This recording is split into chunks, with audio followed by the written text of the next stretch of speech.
सारा प्रणाम। मैं हूं आनंद विजय सिंह। स्वागत है आप सभी का हमारी इस खास पेशकश में। एक बयान ने अंतर्राष्ट्रीय मंच पर भारत की छवि पर सवाल खड़ा कर दिया है। भारत की धर्मनिरपेक्ष छवि को सवालों के घेरे में ला दिया। बीजेपी की एक प्रवक्ता ने पैगंबर साहब पर एक विवादित बयान दिया, जिसके बाद भारत के अंदर और बाहर खासकर मुस्लिम देशों में बवाल मच गया। खाड़ी के देशों ने भारत के राजदूतों को बुलाकर कड़ी आपत्ति दर्ज की। कतर, कुवैत, सऊदी अरब, ईरान के अलावा अफगानिस्तान की तालिबानी हुकूमत और पाकिस्तान ने भी भारत को खरी खरी सुनाई। भारत की सत्ताधारी पार्टी बीजेपी ने अपने दो प्रवक्ताओं नुपुर शर्मा और नवीन कुमार जिंदल को पार्टी की प्राथमिक सदस्यता से 6 साल के लिए निष्कासित कर डैमेज कंट्रोल करने की कोशिश की। भारत सरकार से नुपुर के बयान से खुद को अलग कर लिया, लेकिन मुस्लिम वर्ग का गुस्सा अभी शांत नहीं हुआ है। अंतर्राष्ट्रीय मंच पर एक सोच विकसित करने की कोशिश की जा रही है कि भारत में मुसलमान सुरक्षित नहीं है। ऐसे में भारत, जो आज दुनिया में एक मजबूत ताकत के तौर पर अपने आप को स्थापित कर लिया है, अमेरिका जैसी महाशक्तियों से आंख में आंख डालकर बात करने की हैसियत रखता है, इस घटना के बाद क्या भारत के इमेज को नुकसान पहुंचा है? आज चर्चा इस खास मुलाकात में इसी को लेकर करेंगे। तो सवाल यह है कि क्या खाड़ी देशों की प्रतिक्रिया के पीछे अमेरिका और यूरोपीय देशों का दबाव है या उसका असर है? भारत का रूस से तेल के निर्यात पर समझौते की यह प्रतिक्रिया है? भारत के द्वारा गेहूं के निर्यात पर रोक लगाने का असर है? या फिर रूस यूक्रेन युद्ध में तटस्थ भूमिका निभाने की भारत का अमेरिका और यूरोप को यह खल नहीं रहा है? ये सारे सवाल हैं और इन्हीं मुद्दों पर आज हम खास तौर पर बातचीत करेंगे अपने खास मेहमान पूर्व आईएफएस अधिकारी संजीव अरोड़ा जी से। संजीव अरोड़ा जी, आपका बहुत बहुत स्वागत है हमारी इस खास पेशकश में। हम आपके साथ आज चर्चा करेंगे जो वर्तमान परिस्थितियां हैं, वैश्विक परिस्थितियां हैं एक बयान के बाद की, उसको लेकर। संजीव अरोड़ा जी के बारे में हम आपको बता दें कि भारत के विदेश मंत्रालय में कई अहम जिम्मेदारियां इन्होंने निभाई है। विदेश मंत्रालय में प्रवासी भारतीय मामलों के ये सचिव यानी सेक्रेटरी ओवरसीज अफेयर्स के पद पर भी ये रह चुके हैं। खाड़ी देशों में बतौर डिप्लोमेट काम करने का एक लंबा अनुभव संजीव अरोड़ा जी का रहा है। कतर और लेबनान के तो राजदूत भी रह चुके हैं और कतर में तो सबसे लंबे समय तक का राजदूत ये वहां पर रहे हैं। खाड़ी युद्ध के दौरान एक्टिंग काउंसिल जनरल के पद पर रहते हुए अपनी सेवाएं भी दे चुके हैं। भारत के कूटनीतिक मिशन के तहत यूरोप में भी संजीव अरोड़ा जी ने अपनी जिम्मेदारियों का बखूबी निर्वहन किया। सहारा समय की इस खास शो में संजीव अरोड़ा जी, आपका एक बार फिर से बहुत बहुत स्वागत है। और आज हम चर्चा इसीलिए कर रहे हैं कि आपका उस इलाके में काम करने का एक तजुर्बा रहा है, एक लंबा अनुभव रहा है। सर, अभी की जो परिस्थितियां हैं, हम उसी को लेकर चर्चा आज आपसे करेंगे और समझेंगे। सबसे पहले बात उसी बयान की जिसकी वजह से भारत के अंदर और भारत के बाहर हलचल मची हुई है।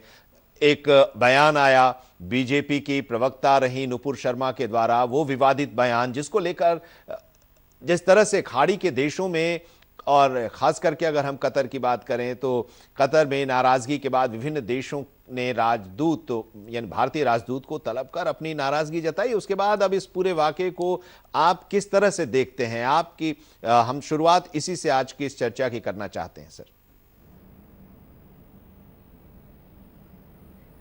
आनंद विजय सिंह जी, नमस्कार आपको और सहारा समय के आपके सभी साथियों को और आपके सभी दर्शकों को नमस्कार और अभिनंदन। शुक्रिया सर। और ये जो आपने वार्तालाप का आरंभ किया,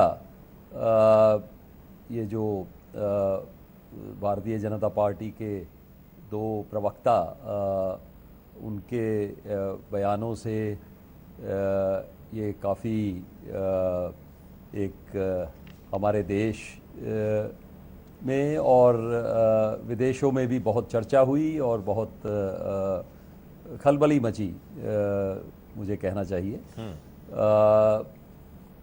तो इसमें वो सारा सीक्वेंस अब ज़्यादा मेरे ख्याल में डिटेल में तो दोहराने की ज़रूरत नहीं। आपको मालूम ही है कि कतर सबसे पहला देश था रविवार 5 जून वाले दिन उन्होंने हमारे जो वहाँ राजदूत हैं उनको समन किया और बहुत स्ट्रॉन्ग एक प्रोटेस्ट लॉन्च किया। ये जो स्टेटमेंट्स दिए गए थे, और उस समय हमारे माननीय उपराष्ट्रपति जी कतर के दौरे पर थे और बहुत ही महत्वपूर्ण ये एक विज़िट रही, क्योंकि ये भारत के उपराष्ट्रपति की पहली विज़िट थी। इससे पहले हमारे यहाँ से उपराष्ट्रपति जी की कतर में विज़िट नहीं हुई। सो उसी दौरान ये बड़ा स्ट्रॉन्ग दिमार्श, जैसे कूटनीति की भाषा में कहते हैं, उन्होंने लॉन्च किया। और उसके बाद एक के बाद एक कुवैत, यूएई, सऊदी अरेबिया और जो खाड़ी के देश हैं, आपको पता है कि गल्फ कोऑपरेशन काउंसिल के 6 देश हैं, और काफ़ी इस्लामिक कंट्रीज़ ने, हमारे पड़ोस में मालदीव्स, बाकी साउथ ईस्ट एशिया में इंडोनेशिया, मलेशिया, ये सभी देश, इनके हमारे बहुत ही घनिष्ठ संबंध हैं और इनके साथ सदियों से हमारे बहुत घनिष्ठ संबंध हैं, और हमारी बहुत स्तर पर काफ़ी फील्ड्स में इनके साथ एक बड़ी क्लोज कोऑपरेशन है। और काफ़ी इनमें से ऐसे देश हैं जिनके साथ हमारी, आप कह सकते हैं कि स्ट्रेटजिक पार्टनरशिप है। सो ये जो दो फंक्शनरीज इस पॉलिटिकल पार्टी के, उन्होंने ये जो मीडिया या सोशल मीडिया, उसमें ये जो एक बयान दिए, निंदनीय है, कंट्रोवर्शियल, डेरोगेटरी, इनसेंसिटिव हैं, और वो आप और हम और सभी देशवासी और विश्व भर में बहुत से लोग ये जानते हैं कि देखिए, हमारे जो मुस्लिम बहन भाई हैं, उनके लिए किसी तरह की भी ऐसी बात जो एक कंट्रोवर्शियल हो, निंदनीय हो, prophet Muhammad, peace be upon him, उनके बारे में कोई ऐसा शब्द उसका प्रयोग करना, ये एक तरह लक्ष्मण रेखा पार हो गई। और ये देखिए, धर्म की जो एक भावनाएं होती हैं, ये एक बचपन से हर किसी के अपने अपने संस्कार, अपनी अपनी आस्था, अपना अपना विचारधारा, जैसे देखिए अब करोड़ों हिंदू हमारे अपने देश में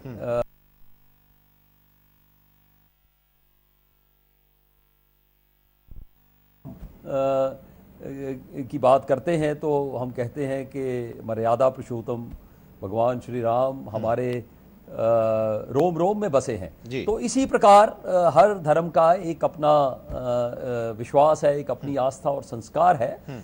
और ये अच्छा हुआ कि उसी दिन 5 जून को ही भारतीय जनता पार्टी ने एक्शन भी लिया, उन प्रवक्ताओं ने जो कहा उस बारे में। एक का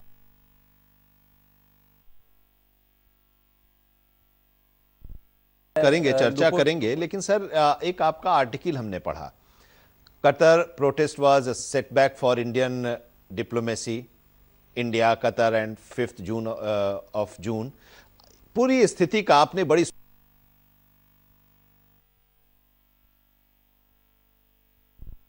जिसकी आप चर्चा भी कर रहे हैं, आपने अनुभव भी किया है वहां रहते हुए, आपके दौर में और मजबूती मिली इस संबंध को। लेकिन अचानक, वही जो भी आप बता भी रहे थे, अचानक कतर का ये स्टेप थोड़ा समझ से परे है। मतलब सबसे पहले रिएक्शन और एक्शन कतर का ही आया। आपकी क्या राय है?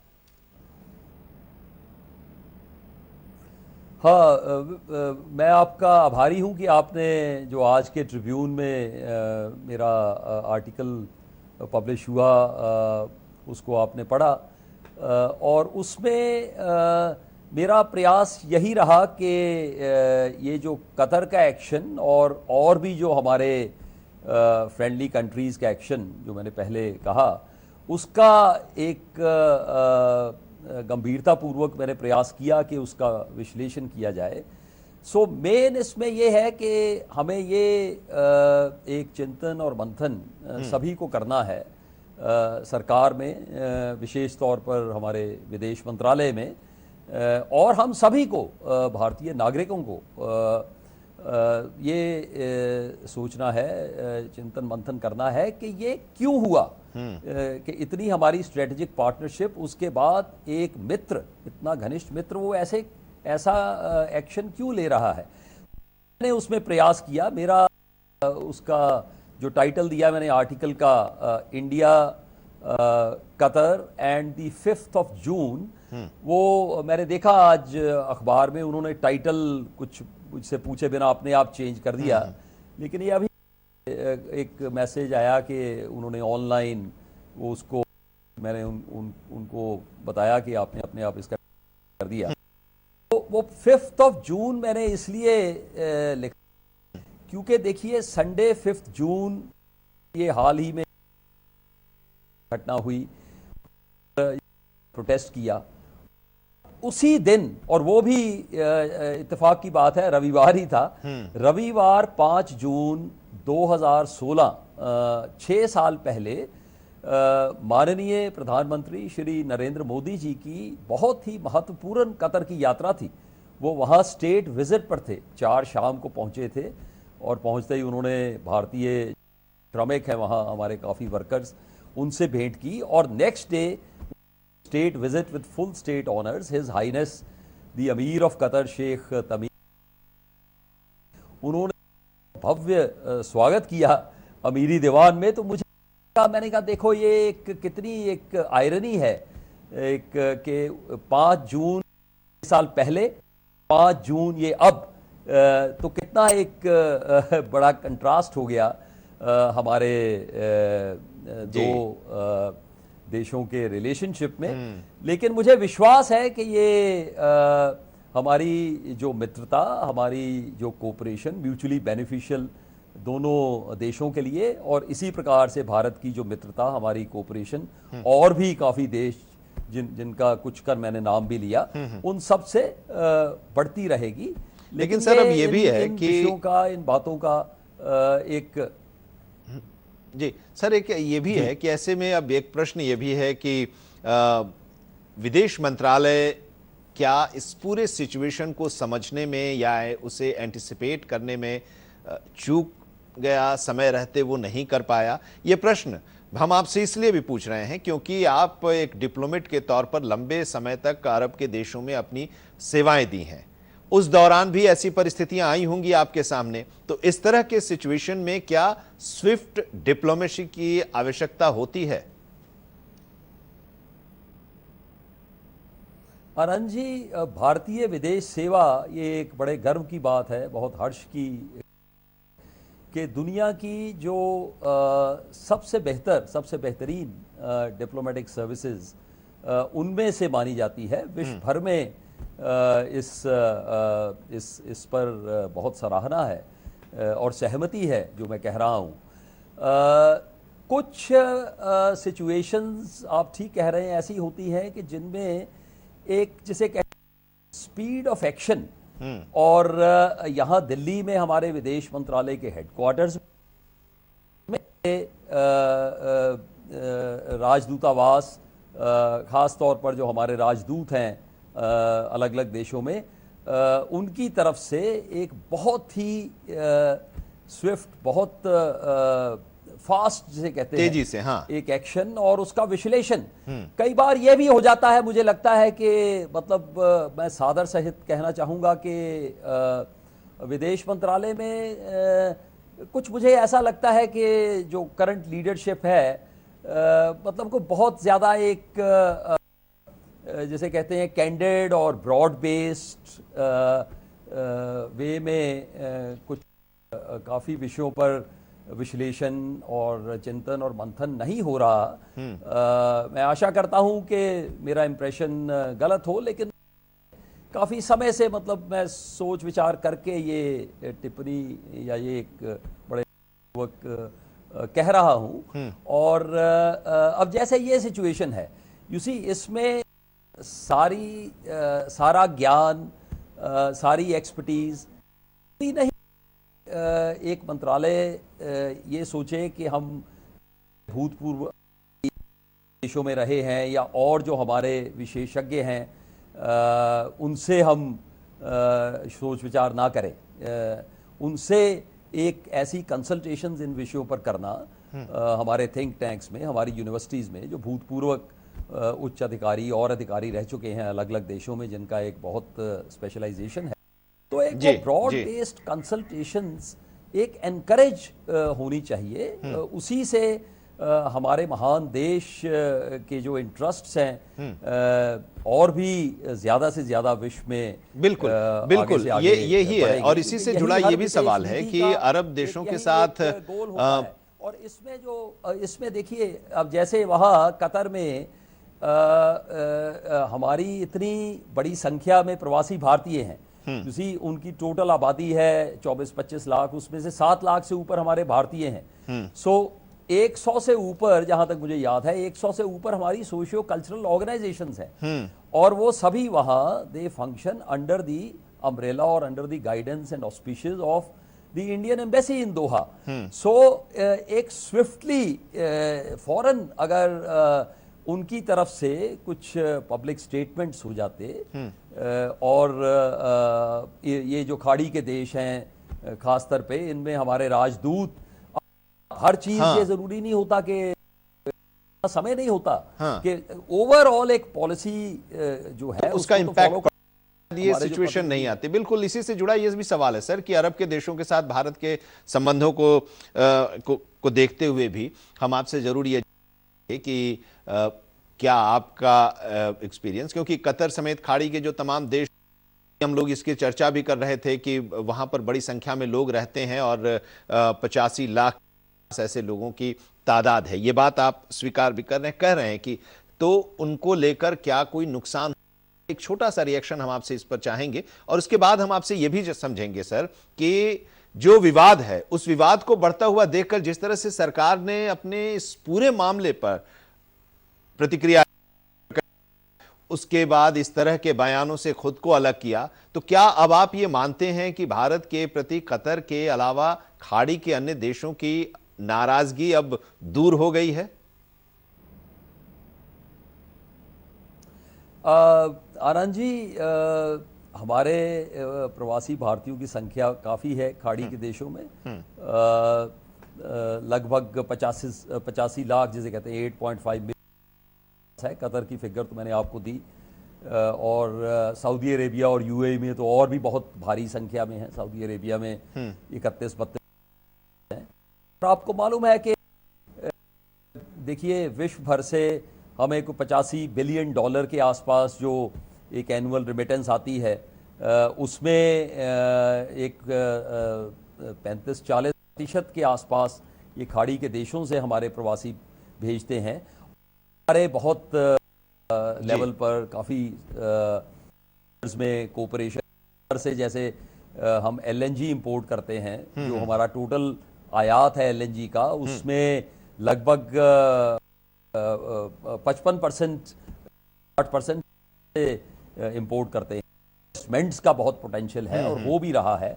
सो दोनों तरफ से मैं ये मानता हूं कि दोनों तरफ से इन सभी विषयों पर बहुत गंभीरता से सोच विचार हुआ होगा और भी होगा, और हमारे जो अच्छे संबंध, हमारी कोऑपरेशन आगे से आगे बढ़ेगी।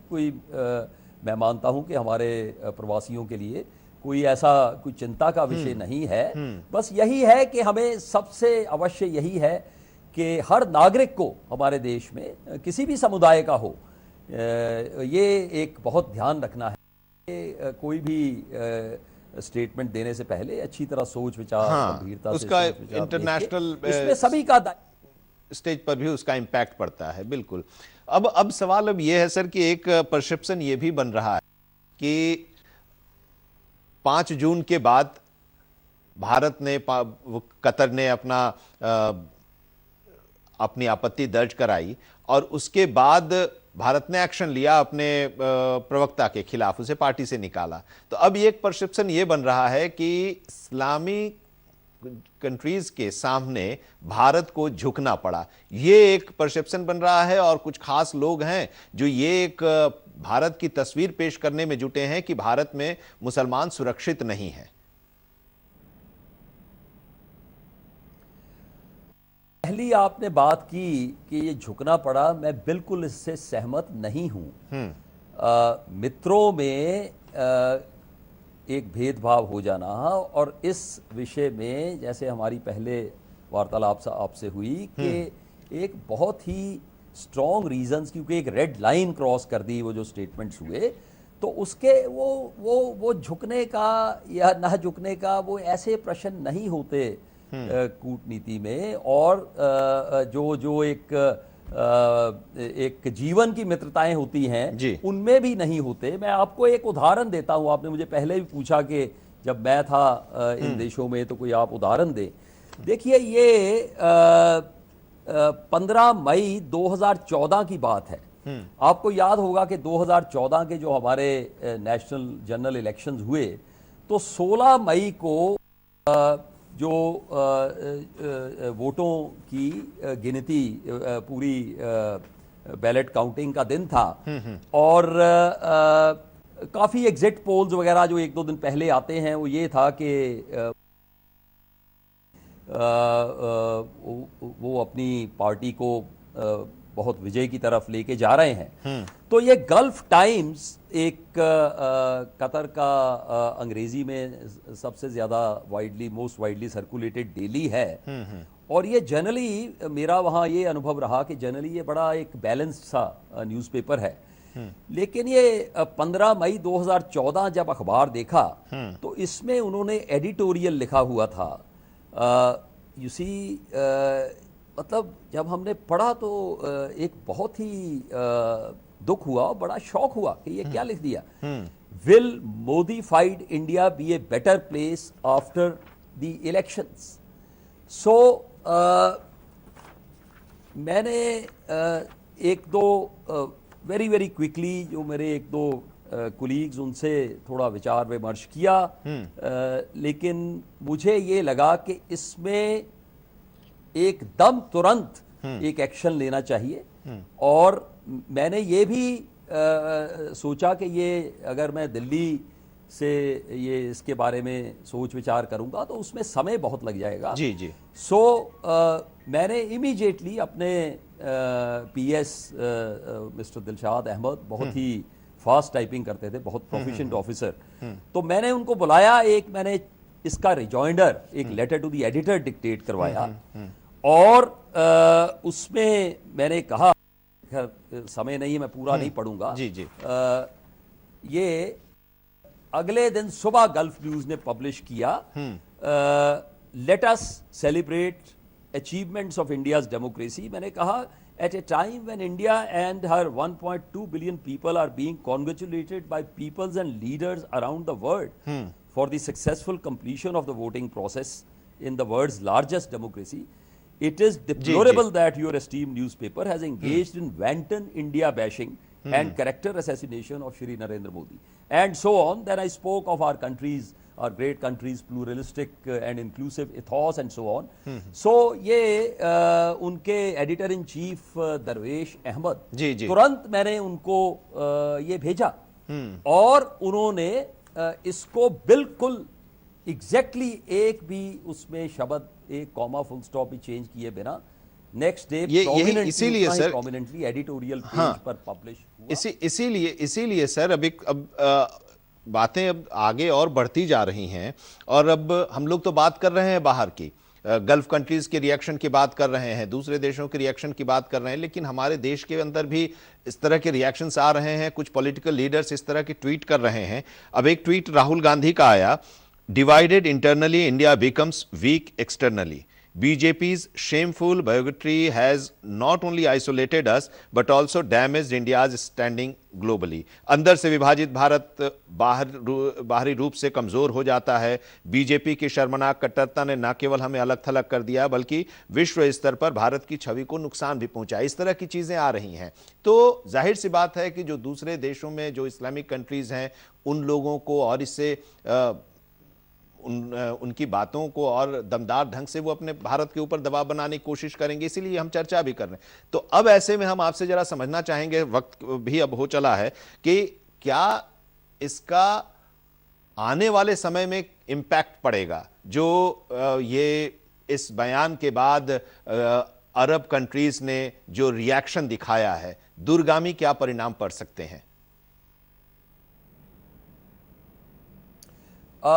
मैं फिर वही बात दोहरानी चाहूँगा सम्मानपूर्वक आनंद जी कि ये as long as each one of us within our own country ensures that there is no hate speech, there is no hate mongering, also there is no sensationalism, you know, और you see इस तरह के वाद विवाद, तो हम सभी को अपना दायित्व बहुत ही गंभीरता से समझना और उस पर एक अमल करना ज़रूरी है। मैं सम्मानपूर्वक ये सभी से अपील करूँगा और यू सी ये प्लीज़ नहीं सोचिए कि मैं कोई यहाँ मतलब मैं तो बहुत ही एक छोटा सा इंसान हूँ। मैं अपने जस्ट एक बड़ी नम्रता से सम्मान से कुछ विचार